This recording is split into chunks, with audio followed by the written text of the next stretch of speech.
Bezrat Hashem, on est arrivé dans la brochure page 54, Ot Mem He, le passage 45.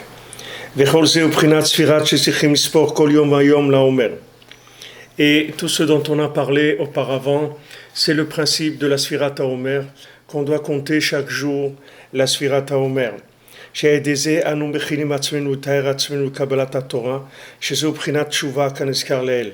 Que avec le fait qu'on va compter tous les jours du Homer, on se prépare, on se purifie pour pouvoir recevoir la Torah comme on en a parlé avant.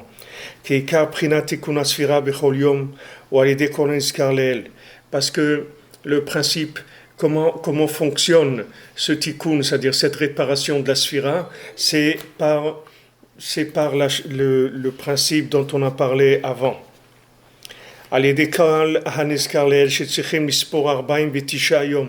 On doit compter donc 49 jours du Homer.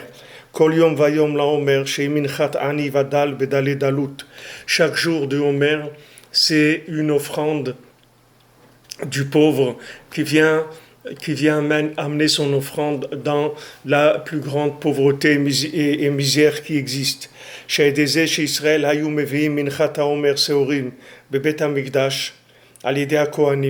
Par le fait que les Béné Israël ils amenaient l'offrande du Homer au Bet HaMikdash par l'intermédiaire des Kohanim, mais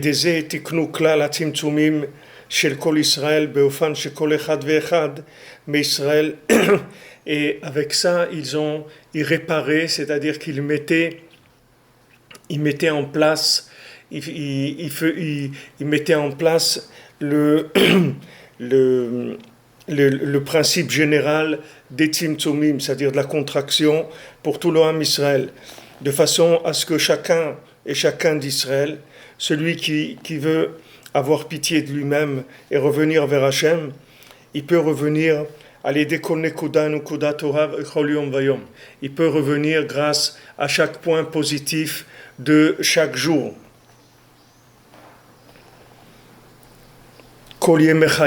Tous les jours de sa vie. Donc pendant le Homer, c'est un principe général de mise en place d'un système de contraction de la lumière, c'est-à-dire de rentrer ce procédé dans le monde, ce processus-là de contraction de la lumière, de manière à ce que chacun il puisse avoir cet accès au service d'Hachem dans n'importe quel niveau dans lequel il peut se trouver. Et ça, c'est général, c'est-à-dire que c'est un principe général qu'on met en place pour toute personne qui voudra se rapprocher d'Hachem. Elle pourra avoir ce principe, ce processus qui est prêt. C'est-à-dire que ce processus-là, c'est-à-dire cette formule de contraction de la lumière, elle est faite, c'est pour ça qu'il précise bien qu'on a amené au Kohanim, parce que le Kohen, c'est le principe du tzaddik de la génération, et tout le travail du tzaddik de la génération, c'est de créer des contractions de la lumière, de manière à ouvrir l'accès absolument à tout le monde. Et quand Rabbi Nachman il est venu, pourquoi il y a eu tellement la guerre contre lui et contre Rabbi Nathan? Parce que Rabbi Nachman il a amené la contraction extrême, c'est-à-dire maximale de la lumière, c'est-à-dire la contraction. La contraction, ça veut pas dire l'ablation de la lumière. La contraction, ça veut dire qu'on laisse que la lumière elle est là, et la lumière elle est très puissante. Seulement, elle est adaptée dans un langage commun qui va permettre à chacun de se reconnaître dans son rapport avec Hachem, de reconnaître Hachem et de se dire, bien, moi aussi ça me convient, moi aussi c'est ce que je pense et je me reconnais très très bien là-dedans. Donc qu'est-ce qui fait que chacun se reconnaisse là-dedans? C'est le fait qu'il y a une contraction de la lumière d'une façon qui est tellement adaptée à chacun qu'il n'y a personne qui peut dire moi ça ne me concerne pas. La seule chose que quelqu'un peut dire, c'est que moi ça ne m'intéresse pas, je veux pas. Je veux pas. Ça c'est le choix que quelqu'un il peut avoir. Et encore même ce choix il est momentané parce qu'à la fin il voudra aussi. Mais momentanément il peut refuser.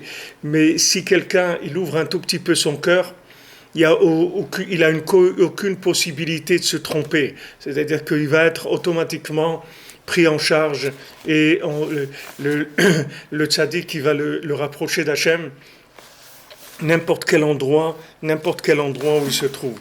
Alors ça s'est fait la première fois après la sortie d'Égypte, parce que après la sortie d'Égypte, donc tout le monde était dans un état assez lamentable, puisque il y a eu une sortie précipitée, comme on en a parlé. C'était une sortie précipitée, c'était une sortie comme des voleurs, avec de la matzah. Il n'y a pas le temps, il fallait courir vite, sortir comme des voleurs. Pourquoi comme des voleurs? Parce que Béhémet, c'était des voleurs. C'est-à-dire que la sortie d'Égypte, on l'a volée. Qu'on a volé, ça veut dire qu'on n'avait pas, d'après ce qu'on était, on n'était pas apte à sortir. On n'avait pas le droit de sortir normalement. D'après ce qu'on était, comme on était, on n'avait pas le droit de sortir d'Égypte, dans l'état dans lequel on se trouvait. Mais comme maintenant, Akadosh Baruch Hu, il a voulu être Memaher le Ketz, c'est-à-dire Akadosh Baruch Hu, il a fait que on est sorti malgré qu'on n'était pas au niveau. Alors ça a eu toutes les conséquences que ça a eu. C'est-à-dire Hachem, il a fait des miracles, il a fait beaucoup de miracles, des plaies, des choses extraordinaires pour nous faire sortir. Mais vous voyez, Rabbi Nachman, il n'y a pas de miracle chez Rabbi Nachman. Rabbi Nachman, il fait pas de miracle. Le lien de Rabbi Nachman, il n'y a pas de miracle. Parce que le miracle, il intervient quand il y a un décalage entre l'individu, son niveau, et le message qu'on a à lui transmettre. Si vous voulez, quand vous voulez dire à quelqu'un quelque chose, vous voulez lui transmettre quelque chose. Maintenant, si vous n'arrivez pas à lui transmettre, si vous n'avez pas son langage, alors vous allez faire un miracle pour qu'il voit que vous avez raison. Il dit, voilà, tu veux savoir que j'ai raison? Alors regarde, maintenant, cette bouteille d'eau, là, ça va devenir un papillon, par exemple. Vous allez voir. C'est-à-dire, on va faire des choses qui vont agresser les lois naturelles. Pourquoi? Parce que on n'a pas le langage. Alors pour faire un complément de langage, alors on va amener le miracle. Mais Rabbi Nachman, il n'a pas besoin de miracle, parce que Rabbi Nachman, il a le langage parfait. Il n'a pas besoin de miracle. Rabbi Nachman, il vous présente la chose et ça suffit.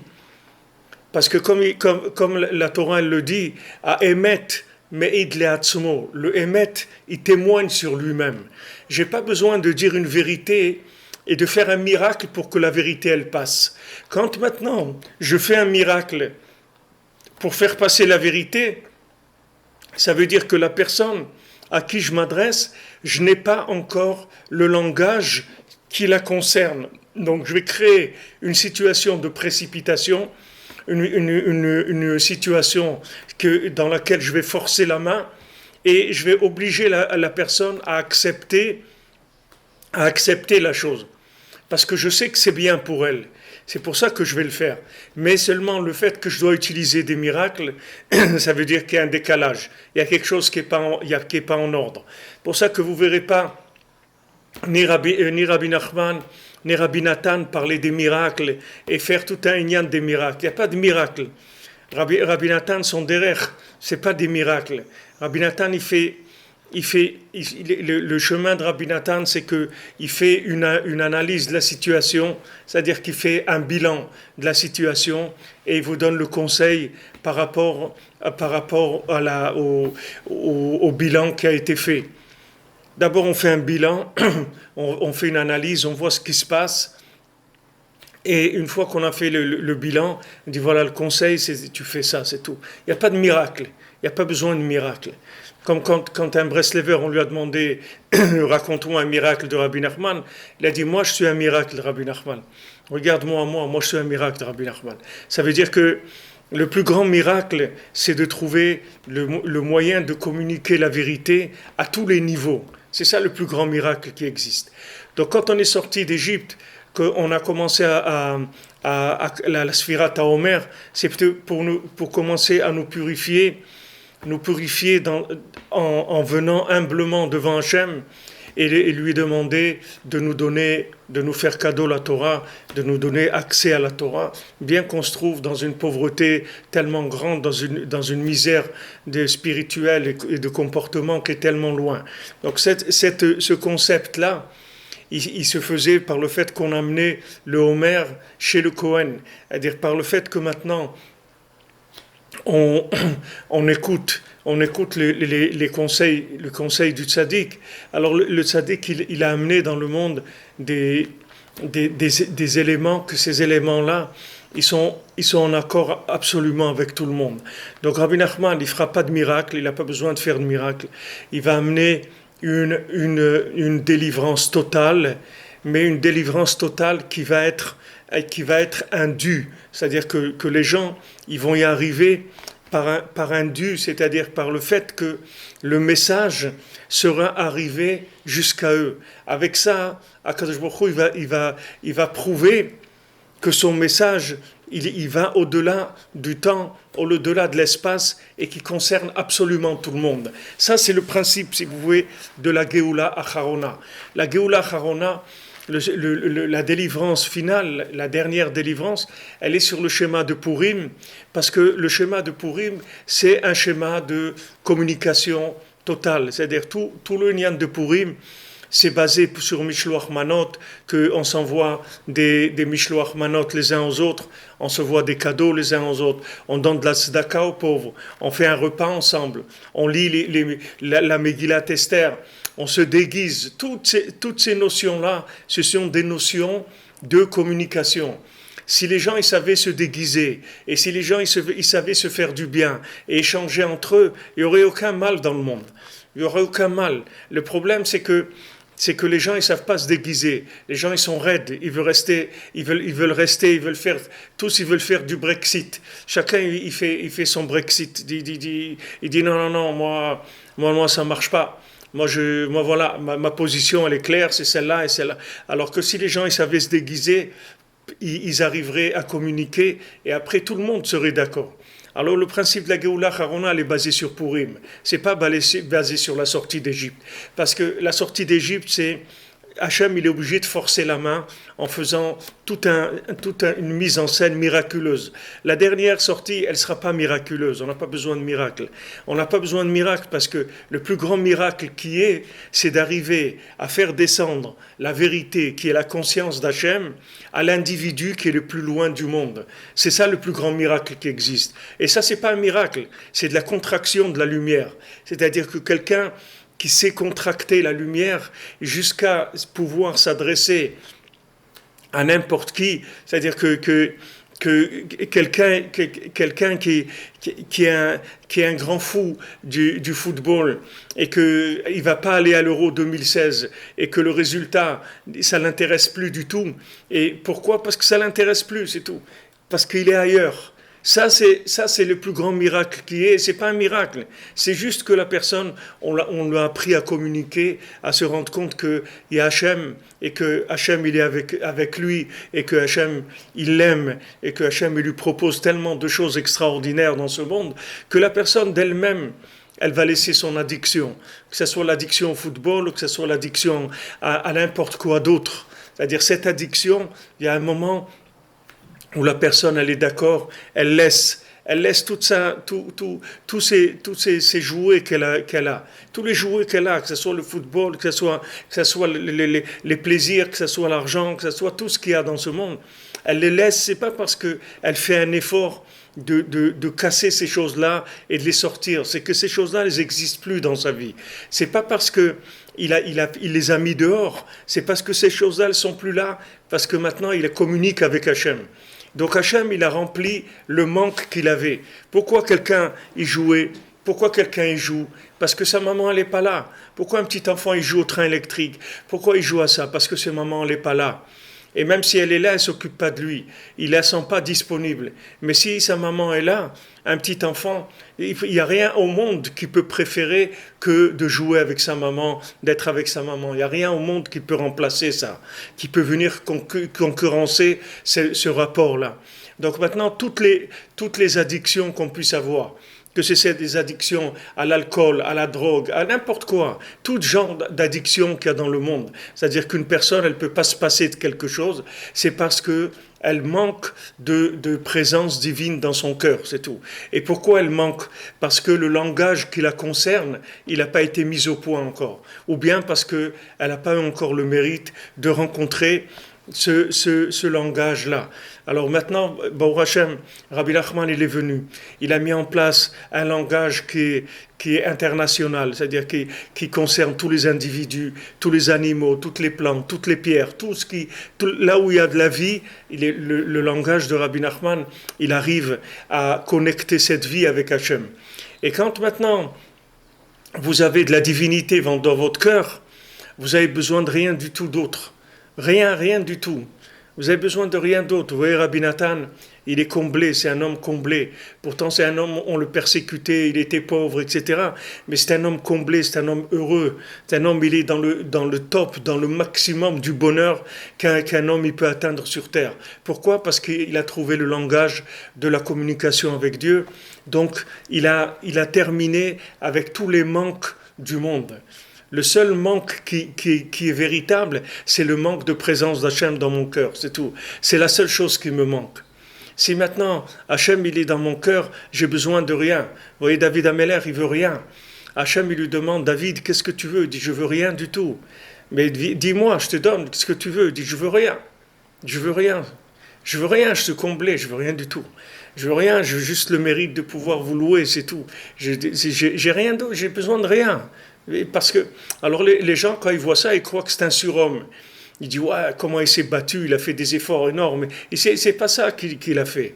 Il a juste laissé dans son cœur de la place pour Hachem, comme on l'a vu, Velibi halal bekirbi. Mon cœur, il est vide en moi. J'ai fait de la place dans mon cœur pour Hachem.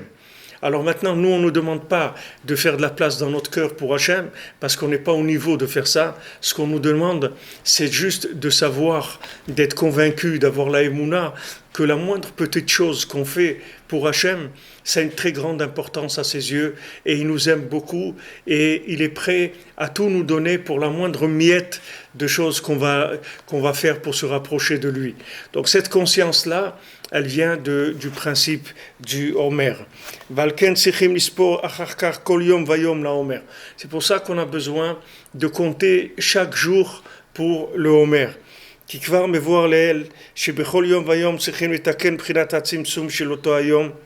Parce qu'on en a parlé déjà avant, que chaque jour on a besoin de mettre en place une nouvelle contraction de la lumière selon ce jour. Les Fitikun Abriya, selon comment Hachem il a renouvelé le monde ce jour-là. Chaque jour, on a besoin d'un nouvel concept de vie. Vous voyez, il y a des problèmes aujourd'hui qui n'existaient pas avant. Il y a des nouveaux problèmes. Avant, il n'y avait pas des jeunes qui étaient intéressés par le terrorisme ou des choses comme ça. Aujourd'hui, il y a des nouvelles choses qui n'existaient pas avant. C'est des choses qui n'existaient pas. La jeunesse, les gens, ils sont vides, ils s'ennuient. Alors quand on leur propose des choses extrêmes, comme des sports extrêmes, alors on leur propose des vies extrêmes, des choses qui sont très très fortes, comme de la drogue ou du terrorisme, des choses comme ça. Ça les attire, mais ça c'est des nouvelles maladies, c'est pas des maladies comme il y avait avant. Donc il faut avoir un dialogue par rapport à ça. Et ça c'est pas venu du jour au lendemain. C'est pas en un jour que ça s'est fait. C'est-à-dire ça a commencé et il faut avoir le médicament par rapport à ça. Il faut avoir un langage par rapport à ça. C'est pas en disant aux gens ne fais pas, ne te drogue pas, ne prends pas de la cocaïne, c'est pas bien. Avec ça on n'a rien fait du tout. Avec ça, il le sait très bien que c'est pas bien. Et celui qui souffre le plus de ça, c'est celui qui en prend. Et ça sert à rien de tuer tous les vendeurs de cocaïne parce que les gens, ils iront trouver autre chose. Les gens, ils mettront leurs droits dans la prise ou les gens, ils se jetteront du 5e étage ou n'importe quoi. C'est pas ça le problème. Le problème, c'est qu'il faut remplir le manque. Et ce manque-là, il se présente tous les jours de façon différente. Parce que tous les jours, il y a un aspect différent de la présence divine sur terre. Donc il faut un langage adapté, renouvelé chaque jour.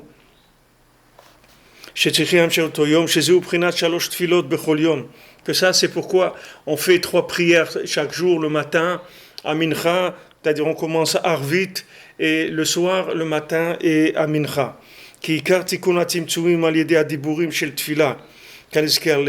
Parce que toutes les contractions de la lumière, elles se font par les paroles de la prière, comme on l'a dit avant. Donc c'est quelque chose qui vient, il faut bien souligner, il faut avoir ça en tête, que le dialogue, la parole, c'est l'outil principal de contraction de la lumière. Vous verrez que quand vous parlerez de quelque chose, vous en prendrez conscience. Il n'y a pas une plus grande prise de conscience des choses que d'en parler. Il n'y a pas une plus grande prise de conscience. Si vous voulez, aujourd'hui, on répare toutes les nouvelles médecines chinoises et tout ce qu'on veut. Elles réparent par le dialogue. Par le dialogue. Ils vous donnent des feuilles où c'est écrit « Oui, je peux ». Oui, je sais que je peux me débarrasser de l'addiction à telle chose. Je crois que je peux m'en débarrasser. Je suis certain que j'ai la force de vivre sans cette addiction. Je suis sûr que avec mon dialogue avec Dieu, ça me suffit pour remplacer toutes les addictions que je peux avoir à ce monde. C'est plus maintenant dans le domaine dans la Torah. Vous verrez dans le monde, il existe des associations, il y a des milliers de gens qui sont dans ces associations-là pour essayer d'enlever leur addiction. Cherchez dans Internet, cherchez addiction, cherchez méthode pour enlever les addictions, vous allez voir, vous allez tomber sur des méthodes que c'est mamash la Torah de Rabbi Nachman, vous allez voir, mais c'est juste présenté sous un angle qui a l'air, comme on dit, c'est banalisé, c'est tout. C'est banalisé, il n'y a pas les affiches, c'est tout, il n'y a pas le sigle. Mais vous verrez, ce qui dit Rabbi Nachman, c'est la même chose. Ils utilisent ce que Rabbi Nachman dit pour aider les gens à sortir de leur addiction. Cherchez dans Google, vous allez voir. Vous trouverez exactement ces principes-là. De savoir que tu es malade, de savoir que tu es incapable de lutter, et de savoir que d'avouer devant Dieu et de demander à Dieu de t'aider, et de savoir que tu es d'accord que Dieu t'aide à te débarrasser de ton addiction. Moi, je vous verrai tout ce qu'ils disent. C'est exactement les enseignements de Rabbi Nachman. Il y a quelques petits trucs qui sont un petit peu qui sont pas tout à fait vrais. Mais ça aussi, ça se raffinera et les gens, ils y arriveront. C'est quelque chose et là, dans ces groupes-là, vous avez des milliers et des milliers de gens qui sont inscrits là-dedans. Des milliers de gens qui sont inscrits là-dedans. Pourquoi ? Parce qu'ils ont essayé et ça a marché. Et après, dans leur système, il faut soi-même devenir un formateur pour les autres. Ça fait partie aussi de la protection contre la rechute dans l'addiction. C'est-à-dire que soi-même, après, il faut aider les autres à s'en sortir. Ça fait partie du système aussi. Alors tout ça, c'est des choses qui se sont répandues dans le monde et c'est le langage d'Hachem, le langage du tzaddik qui va et qui se propage dans le monde. Donc on a besoin tous les jours de ça. Tous les jours, il y a des épreuves qui sont nouvelles. On est confronté à des choix qui sont nouveaux. Combien de gens ils savent pas s'il faut acheter une tablette à leurs enfants ou il faut pas leur acheter une tablette. Avant c'était une tablette de chocolat, ça les calmait. Aujourd'hui il faut une tablette, il faut un iPad ou un iTrick ou un smart quelque chose. C'est plus la tablette de chocolat, c'est fini. La tablette de chocolat au lait, elle est terminée. Avec ça, c'est les choses des arrière-grand-mères. C'est fini aujourd'hui. Aujourd'hui, des gosses de 8 ans, ils ont la tablette et ils sont là avec le smartphone et avec les... Alors non, je dois lui acheter ou pas lui acheter? Si je lui achète, qu'est-ce que je dois lui acheter? Combien de temps je dois le laisser jouer avec?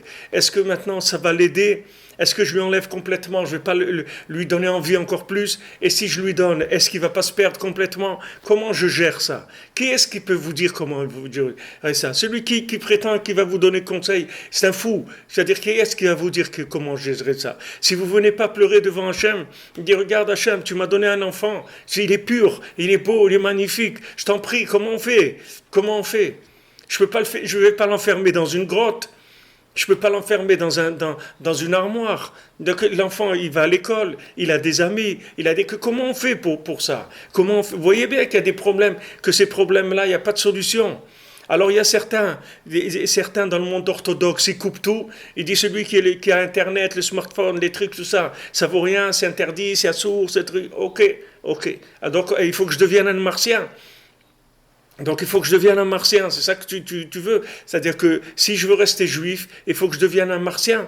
C'est ça ta conclusion. Alors je te dis déjà qu'il y a un problème, que c'est faux. C'est pas possible que maintenant, pour être juif, on doit sortir du monde. C'est impossible. Maintenant, le monde, c'est comme ça, c'est tout. Celui qui a pas son smartphone, il peut pas faire ses virements à la banque, il peut pas consulter il a besoin de ça. Maintenant, dans le smartphone, il y a 90% des choses qu'on n'en a pas besoin. Mais les 10% qu'on a besoin, on en a besoin. C'est-à-dire, on peut pas dire, non, il faut que je sorte, que je devienne un homme des cavernes. Je ne peux pas être un homme des cavernes. Et si je deviens un homme des cavernes, c'est un échec de la communication avec Hachem. Ça veut dire que Hachem, il me demande de sortir du monde pour être en accord avec lui. Mais si Hachem il me demande de sortir du monde, alors qu'est-ce que j'ai à faire ici? J'ai rien à faire ici. Comment Hachem il va se révéler dans les mondes inférieurs? Comment Hachem il va se faire pour se révéler dans les mondes inférieurs si on demande à la personne de sortir de la réalité pour vivre son contact avec Dieu? C'est impossible. C'est impossible que ça soit vrai, ça. Seulement, il y a une façon de le faire. Ah, maintenant, tu peux dire, écoutez, pour l'instant, le smartphone, on n'a pas trouvé comment l'utiliser, donc attendez, laissez-nous quelques mois, on va trouver comment gérer cette chose-là. Et après, on sort une méthode, et on gère, et on avance. Donc on a besoin tous les jours d'une mise à jour du rapport avec Hachem, parce que le monde change, le monde évolue. Alors il dit que le ikar des tikkun des tzimtzumim, c'est par les diburim. Le ikar de comment on fabrique des contractions de lumière, c'est en parlant. Donc on a besoin de parler et de parler avec Hachem, de faire la tfila et de parler entre nous aussi, de parler de ces problèmes-là. C'est-à-dire d'en parler quand il y a des problèmes dans la maison, avec les enfants et tout, il faut en parler. Parce que le fait d'en parler, c'est déjà la solution. Quand j'arrive à en parler, je suis déjà dans la solution, je ne suis plus dans le problème. Quand est-ce que je suis dans le problème? C'est quand j'arrive pas à en parler. C'est impossible d'en parler. Il y a des fois des sujets, on peut pas commencer. Parce que si on commence, c'est tout de suite des nerfs, des disputes et des trucs et tout. Donc on ne peut pas commencer à rentrer dans cette... Mais le jour où on peut en parler, on n'est déjà plus dans le problème. On est déjà dans la solution. C'est-à-dire ce qu'on a vu avant, que c'est mi-zot olam min hamidbar. On avait vu ça, mi, c'est la bina, c'est le 50 mi-ola, c'est-à-dire qu'elle monte min hamidbar avec le midbar. Midbar, c'est medaber, c'est le mot midbar, ça s'écrit comme medaber, c'est la même chose. C'est-à-dire que comment on fait monter la malchoute d'Hachem? Comment on fait montrer Malchut d'Hachem vers Bina? Par le Midbar, c'est-à-dire par le Medaber. C'est-à-dire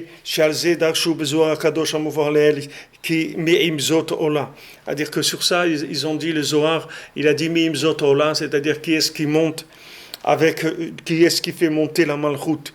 Veikar Aliyah Mina Midbar.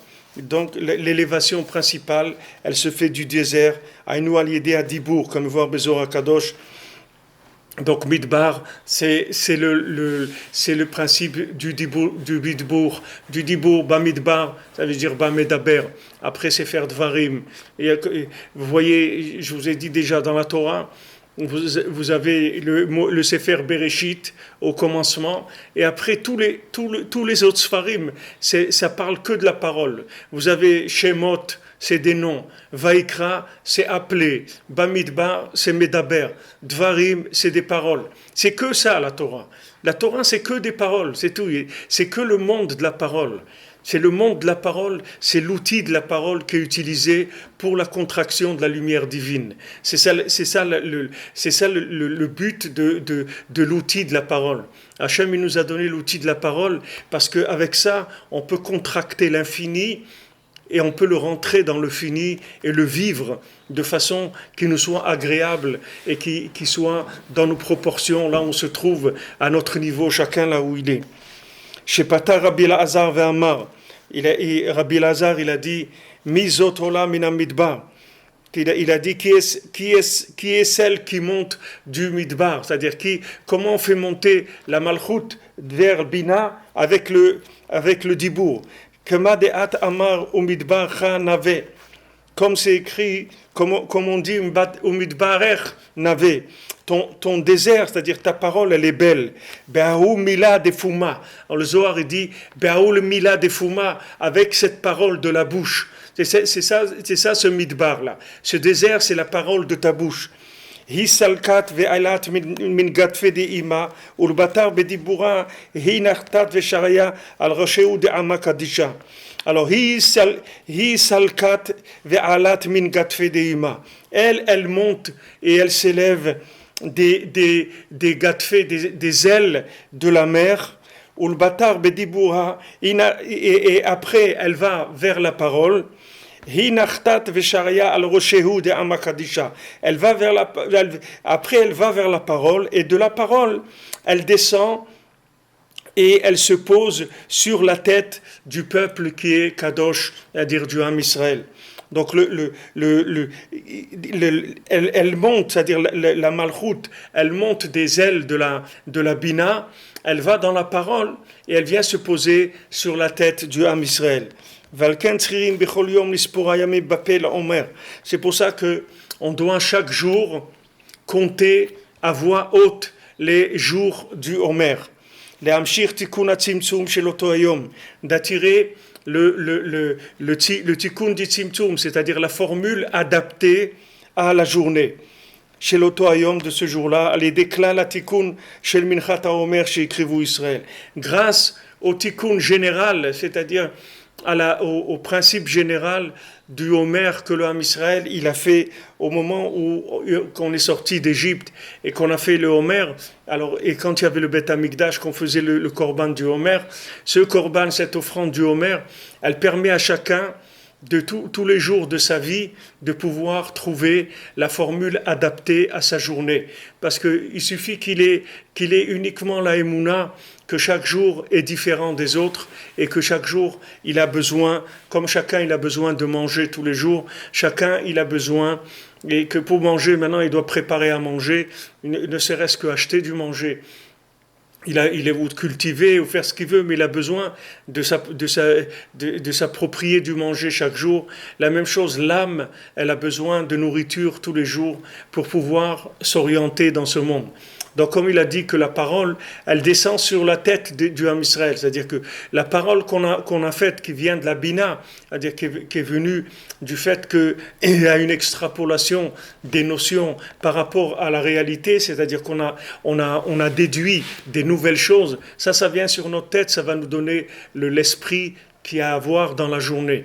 De la même manière qu'il y a un esprit du Shabbat, et il y a un esprit du dimanche et du lundi de chaque jour, et du dimanche de cette semaine, c'est pas le dimanche de la semaine dernière, et le mardi d'aujourd'hui, c'est pas le mardi, c'est un mardi qu'il n'y a jamais eu dans le monde. Donc il y a besoin d'avoir une formule adaptée à ce jour-là. Et ça nous vient du Korban du Homer.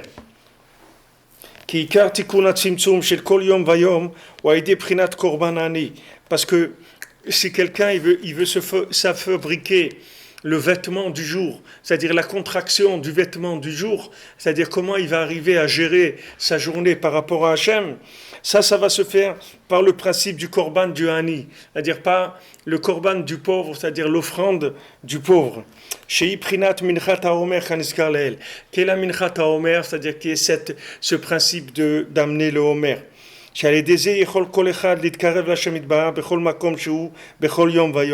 Que grâce à ça, chacun il peut se rapprocher d'Hachem de tout endroit où il se trouve dans chaque jour et chaque jour. C'est-à-dire que du moment où il se considère comme un pauvre, c'est-à-dire qu'il vient devant Hachem comme un pauvre, alors il est déjà apte à recevoir le message de la journée. Celui qui se présente comme un riche, il a déjà du stock. Qu'est-ce qu'il a besoin du message de la journée? Il a de la connaissance, lui. C'est un monsieur intelligent, il sait beaucoup de choses. Donc il sait tellement de choses, c'est dommage parce que tout ce qu'il sait, ça l'amène à ce qu'il ne sait rien du tout. Il sait rien, pourquoi? Parce qu'il est devenu handicapé avec son savoir. Son savoir, il est handicapé. Comment il est handicapé? C'est que son savoir, il l'empêche de découvrir ce qu'il y a aujourd'hui, parce qu'il sait des choses. Donc il s'est handicapé. Il est devenu un handicapé de la connaissance, c'est-à-dire quelqu'un qui est devenu malade de la connaissance. Sa connaissance l'a rendu malade. Pourquoi? Parce qu'il sait. Il sait. C'est pour ça qu'on dit que le but de la connaissance, c'est de rien savoir du tout. Parce que tant que je ne suis pas arrivé à comprendre que je ne sais rien, je ne peux pas apprendre. Je ne peux pas apprendre, je ne peux pas découvrir. Comment je vais découvrir ma journée si je viens comme quelqu'un qui sait déjà? Donc je vais passer à côté puisqu'il n'y a rien à découvrir pour moi. C'est juste aujourd'hui, c'est une nouvelle application de ma connaissance, c'est tout. C'est ça à mes yeux. Il n'y a rien de nouveau.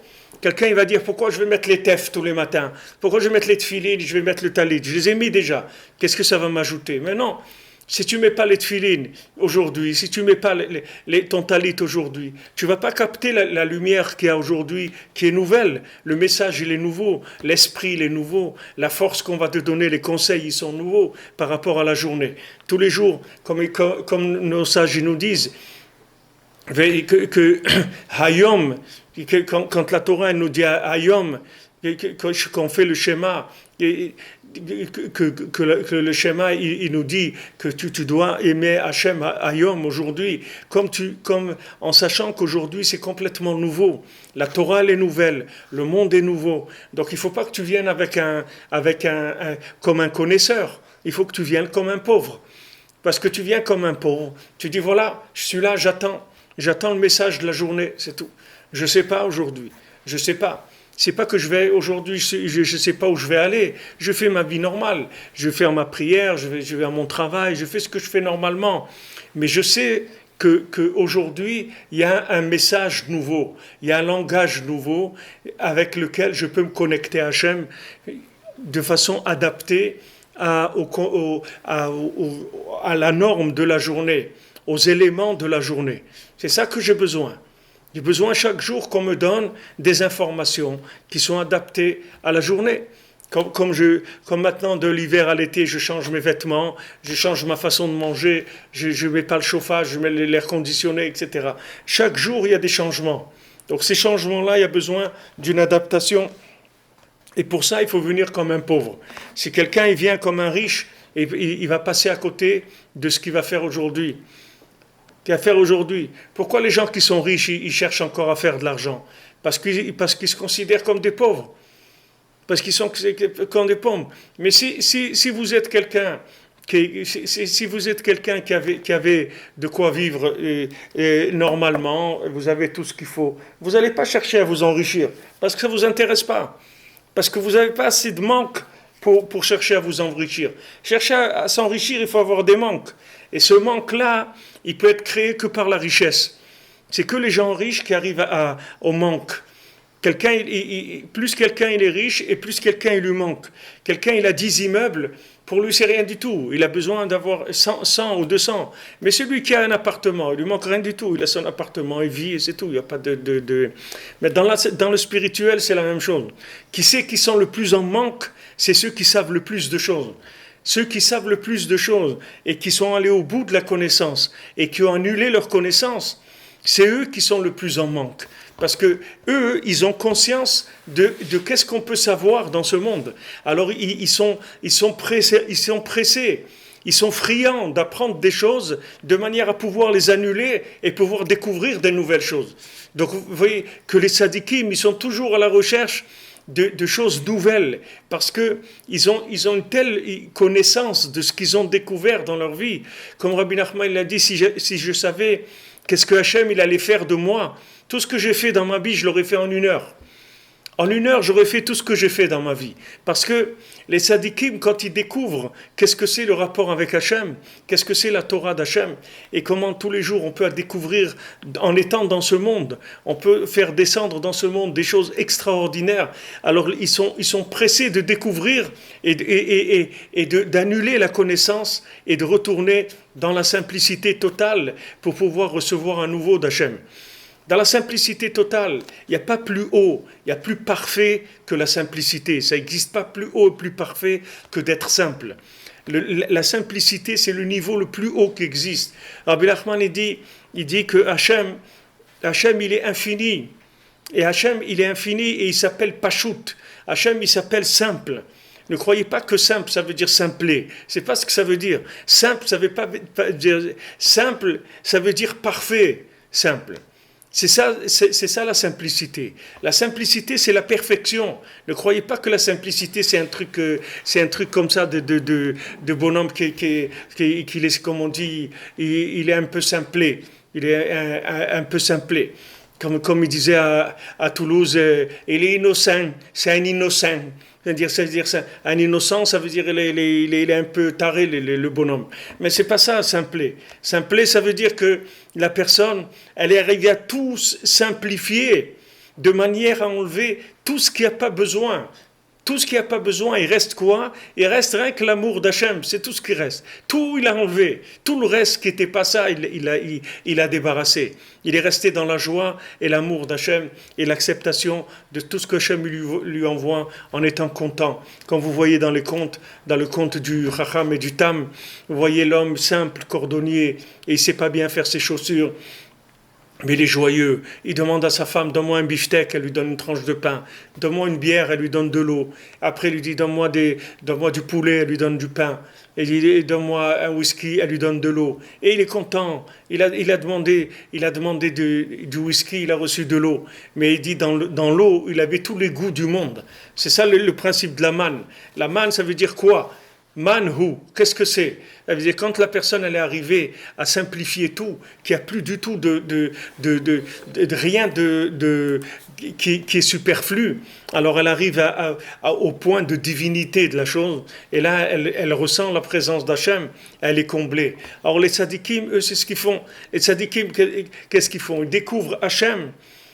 Il découvre Hachem chaque jour, chaque instant, chaque seconde. Comme Rabbi Nachman il dit, je ne peux pas respirer 2 fois de la même manière. Chaque fois que je respire de façon nouvelle. Parce qu'il cherche sans arrêt la parole d'Hachem. Sans arrêt. Il cherche Dvar Hachem, la parole d'Hachem. Et quand il découvre, après il se débarrasse de la connaissance. Il se débarrasse de la connaissance. Et ils vont à la découverte encore. Tandis que celui qui vient en croyant qu'il a compris quelque chose, alors c'est dommage parce qu'il va être hors sujet tout de suite. Il va être hors sujet. Tous les jours, les examens ils sont différents. Tous les jours, les épreuves sont différentes. La présence d'Hachem, elle est différente. Et il faut faire des choix qui sont différents tous les jours. On ne peut pas se baser sur une façon qu'on a de voir la vie qui date d'il y a 10 ans. On va commencer à faire des choix aujourd'hui. C'est pas la même chose. C'est pas du tout la même chose. Il y a des progrès, il y a des choses qui ont changé complètement. Ça, c'est dans ce qu'on voit, et encore plus dans ce qu'on ne voit pas. C'est-à-dire chaque jour, il doit contracter son esprit, sa conscience, que de manière à ce que en lui, il peut y avoir un sentiment de la divinité d'Hachem, qui est la lumière infinie, qu'elle puisse éclairer en lui de façon contractée et mesurée. C'est-à-dire qu'il fait la place pour ça. Comment il fait la place pour ça? Il vient comme un pauvre. Il dit voilà, j'ai rien Hachem. Même l'offrande que je t'amène une offrande de nul. Parce que si je t'amène une offrande d'une vache, j'ai peur que je me considère comme si j'ai fait quelque chose. J'ai dit, voilà, quand même, j'ai amené une offrande, regarde, une vache, elle pèse 500 kilos ou une tonne, voilà ce que j'ai amené à Hachem. Même ça, le pauvre, il veut pas. Le pauvre, il veut venir avec une petite poignée de farine, c'est tout. Ou bien de l'orge, de la nourriture animale, une petite poignée comme ça, il dit, voilà ce que j'ai amené. Parce que je veux pas de fioritures, je veux pas de superflu. J'ai peur d'avoir de l'ego ou quelque chose. Donc voilà, je viens comme un pauvre. Je sais rien, j'ai rien et je sais rien. Et on commence aujourd'hui. Pourquoi on dit que le Baal Shem Tov, il dépensait son argent tous les jours, il voulait pas aller dormir avec de l'argent. Parce qu'il avait peur. C'est pas, vous croyez parce que pourquoi? Vous croyez parce que c'était pour donner de la tzedaka le soir? C'était pas pour ça qu'il se débarrassait de son argent le soir. C'est parce que il avait peur de rater l'argent frais du lendemain avec un message nouveau d'Hachem. Il voulait voir Hachem tous les jours. Il voulait voir Hachem de façon nouvelle tous les jours. Maintenant, s'il a déjà de l'argent, il ne va pas aller à la recherche d'Hachem. Il ne va pas chercher Hachem, il ne va pas être là en train d'attendre, de dire comment Hachem il va venir me chercher aujourd'hui, comment Hachem il va m'envoyer ma parnassa aujourd'hui. Celui qui est commerçant, quand il ouvre son magasin, il ouvre son entreprise, il est là, il travaille à ciel ouvert, il travaille à ciel ouvert, il ne sait pas. Aujourd'hui, il peut avoir une commande qu'il fait 6 mois de salaire en un jour. En un jour, il peut faire 6 mois de salaire, ou un an, ou plus même. Parce qu'il travaille à ciel ouvert, il est là, c'est un commerçant, il ouvre les trucs et il est là, il attend que voilà, Hachem, qu'est-ce qu'il va lui envoyer aujourd'hui? Il est ouvert, c'est-à-dire qu'il se renouvelle, c'est une nouvelle attente chaque jour, c'est pas quelque chose qu'il a en stock. Il n'a pas de stock, il n'a pas de garantie, il n'a pas de salaire garanti, il n'a rien. Un commerçant, si ça ne marche pas, il n'a rien, il est à la rue, il n'a rien du tout. Mais si ça marche, il peut avoir en un jour, il peut avoir de quoi vivre un an, si ça marche. Mais si ça ne marche pas, il peut aussi se trouver endetté avec des problèmes. Mais il est dans la vie, il est au moins dans du mouvement, il y a de la vie. Il n'est pas il s'est pas mis dans une armoire frigorifique. והתגבר בכל כוחו על המחשבות רעות עד שיעבוד את השם יתברך בהדרגה במידות מעשים טובים עד שיגלה מלכותו יתברך. Et donc il doit se renforcer de toutes ses forces avec les mauvaises pensées. C'est normal parce que maintenant que j'ai fait le vide, alors il faut faire attention que je ne me fasse pas remplir par un malek, que je ne me fasse pas tirer par l'autre côté, comme quelqu'un qui a son commerce. Il ouvre son commerce. Il faut faire attention, bien qu'il a besoin aujourd'hui de faire de l'argent, il faut faire attention qu'il ne se fasse pas rouler, qu'il n'y a pas quelqu'un qui vient, qui lui fait un chèque en bois ou qui lui raconte des histoires, ou qui lui vend de la marchandise qui est avariée, qui n'est pas bien. Il doit faire attention parce que du moment où il y a un besoin journalier, alors il doit faire attention aux choses. Alors, dans le rapport avec Hachem, c'est pareil. Puisque maintenant je me renouvelle, puisque maintenant j'ai jeté tout ce que j'avais, je viens comme un pauvre, je dois faire attention que dans cette pauvreté-là, je me fasse pas attraper par Amalek qui va venir me vendre des choses avariées, des pensées avariées, des pensées qui ne sont pas bonnes. Il faut faire attention à la pensée, c'est-à-dire que je dois protéger ma pensée. Maintenant que j'ai fait le vide, je dois faire attention vers quoi je m'oriente. Je dois me maîtriser, sinon c'est dangereux. Comme quelqu'un, il travaille toute l'année, il a une structure, etc. Maintenant, il est en vacances. Il peut se faire ramasser par n'importe quoi. Il peut se faire ramasser par des gens malhonnêtes, par des choses. Il peut lui arriver beaucoup de choses parce qu'il est vacant. Les vacances, ça veut dire vacant. Il est vacant, ça veut dire il n'a pas de structure. Quand il est dans son travail, il n'y a pas. Même si quelqu'un lui dit, viens, on va aller, il dit, je ne peux pas, je dois me lever à 6 heures, j'ai mon travail, etc. Il est dans quelque chose qui a une forme. Mais si quelqu'un, il est vacant, alors il peut lui arriver n'importe quoi. Mais si maintenant on se renouvelle, et bien on a jeté toute notre connaissance de la veille, quand on se lève le matin, on doit faire attention aux mauvaises pensées. Parce que Amalek va essayer de nous atteindre par les mauvaises pensées. Donc maintenant, il va lutter contre les mauvaises pensées. Et il va commencer à servir Hachem. Et avec ça, il va révéler Hachem dans le monde. Mais c'est que comme ça qu'il révélera Hachem dans le monde. Il n'y a pas d'autre méthode. Il n'y a pas d'autre méthode. N'importe quelle autre méthode, elle n'amènera pas à la révélation d'Hachem. n'importe quelle méthode, vous pouvez arriver à votre révélation à vous, de vous-même, de votre force, de vos capacités, de vos intelligences, de votre connaissance, que vous voulez. Mais la révélation d'Hachem, elle ne peut se faire que comme ça. Que quelqu'un qui est pauvre et qui vient devant Hachem et qui demande à Kadosh Baruch Hu, voilà, je sais rien, je ne sais rien, je n'ai rien. Hachem, je n'ai rien. Voilà, même t'amener une offrande, j'ai pas. J'ai une petite poignée de farine, j'ai rien du tout. Je ne m'appuie que sur toi, c'est tout. Je n'ai pas d'autre appui dans ma vie que toi. Tu es mon créateur, je suis ta créature, occupe-toi de moi. Occupe-toi de moi. Maintenant, si je suis tombé avec des mauvaises pensées dans de l'addiction et je suis arrivé même à être attaché à des choses que je n'arrive pas à m'en débarrasser, occupe-toi de moi. Sors-moi de là. Sors-moi de là. Je suis rentré dans des labyrinthes de folie. Sors-moi de là. Il n'y a que toi qui peux me sortir de là. Si quelqu'un il arrive à ça, il révèle Hachem dans le monde. C'est ça révéler Hachem dans le monde.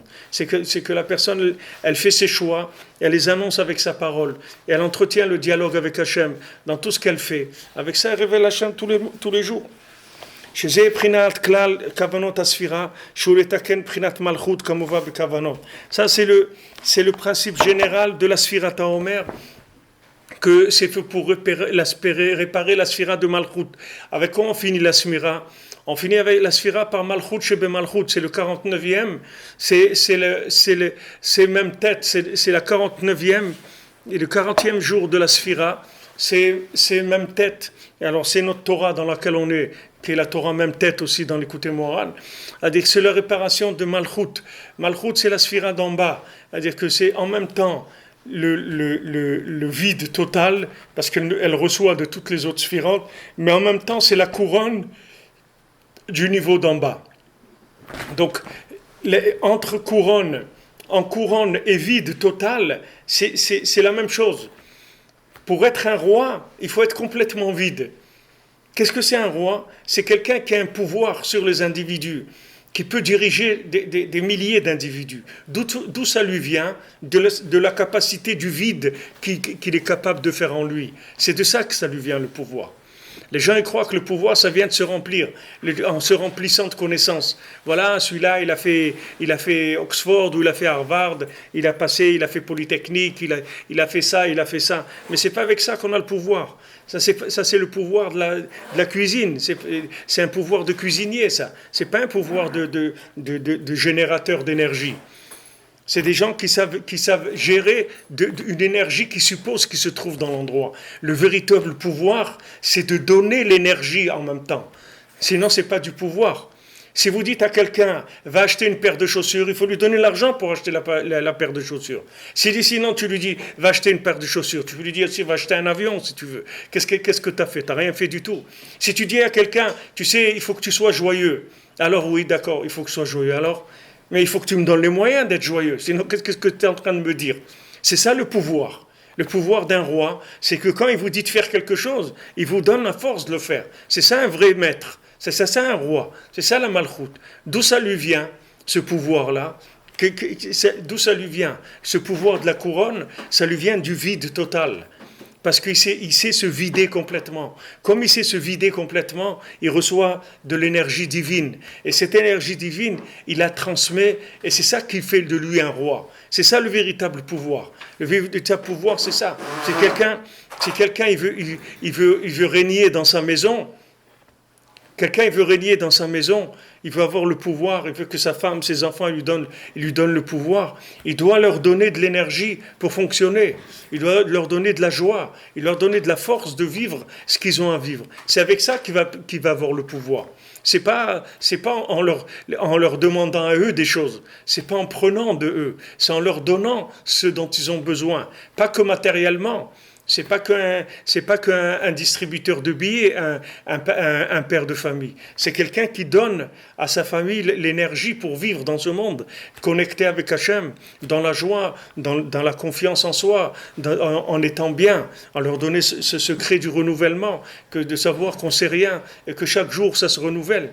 Alors plus quelqu'un il fait le vide, et plus quelqu'un il vient devant Hachem, comme il dit David Ameller, Evion Ani Je suis un Évion, moi je suis un pauvre misérable, c'est ça que je suis.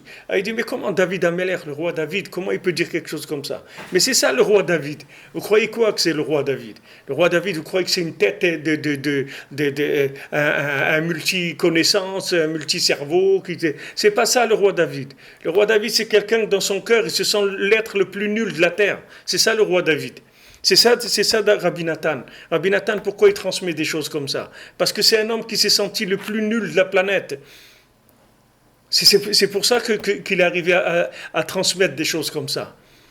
En sachant que j'ai rien, mais pas en me décourageant. En sachant que j'ai rien, mais que le fait que j'ai rien, j'ai tout. Comme l'a dit Yaakov à Esav, il a dit, quand Esav il a dit, moi j'ai beaucoup, Yaakov il a dit, moi j'ai tout. Pourquoi j'ai tout? Parce que j'ai le secret de Dieu, j'ai le secret du rien, j'ai le secret de m'annuler. Et le secret du rien, c'est ça qui fait résider l'infini.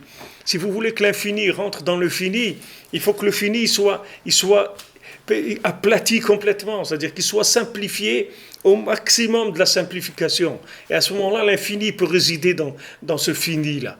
Donc plus il y a de simplicité, plus on a enlevé tout ce qui servait à rien et qui reste le principal, c'est-à-dire la bouche et le cœur, c'est ça qui reste. Avec ça, on peut attirer la divinité. Et ça, c'est le pouvoir véritable. Ça, c'est le pouvoir qui vient d'Hachem Mamash. C'est un véritable pouvoir, pas un pouvoir dictatorial. Vous voyez, tous les dictateurs, c'est des gens qui vivaient dans la paranoïa, dans la peur tout le temps. Les plus grands, des Staline, des Marchemo, tous ces gens-là, ils vivaient dans une peur terrible. Et le plus qu'ils avaient peur, c'était de leurs proches, de leur famille. Peut-être il va me tuer, peut-être il va me prendre. Pourquoi? Parce qu'ils savaient que ce n'était pas un vrai pouvoir. Qu'est-ce qu'ils faisaient? Ils tuaient les gens, ils tuaient des gens pour les écraser, pour leur faire peur. Tous ces dictateurs-là, ils ont pris leur poste en tuant des gens, en faisant peur aux gens. Pourquoi ils font peur aux gens? Parce qu'ils n'ont rien à leur donner. Si quelqu'un il a quelque chose à donner, il n'a pas besoin de faire peur aux gens. Pourquoi il va leur faire peur? Il peut les aimer, au contraire. Il va les aimer, il va leur donner ce qu'ils ont besoin. Et ils vont aimer leur roi ou leur président. Mais celui qui sait qu'il n'a rien à donner, qu'est-ce qu'il va utiliser? Il va utiliser la force. Il va utiliser la force, il va essayer d'utiliser l'intimidation, la peur, le crime. Ils n'ont pas eu peur de tuer des milliers de gens, sans problème. Le tout rien que pour installer son pouvoir, c'est tout. Parce que c'est un faux pouvoir. Tout pouvoir où il y a de la force, tout pouvoir où il y a de l'agressivité, ça veut dire qu'il y a un manque de véritable pouvoir, et c'est un faux pouvoir. C'est la personne, elle veut prendre le pouvoir de force. Le pouvoir, il faut qu'Hachem nous le donne. Il faut qu'il vienne que d'Hachem. Et pour ça, il faut se soumettre, c'est tout. Il faut s'annuler, il faut venir comme un pauvre. Voilà, j'ai une petite poignée de farine, j'ai rien. Je te demande, Hachem, d'accepter mon offrande, et je te demande de me donner ce dont j'ai besoin. Parce que je suis ici, dans ce monde, et la vie, comme tu le sais, elle est très difficile ici. Et je peux me tromper et faire des mauvais choix. Et je te demande de m'aider, de diriger ma vie. Voilà, je viens comme un pauvre, pas quelqu'un qui connaît. Je connais rien du tout, je sais rien. Bémet. Bezrat Hashem, Be'atzlacha, bonne journée à tous et à toutes. Que des bonnes nouvelles, Bezrat Hashem.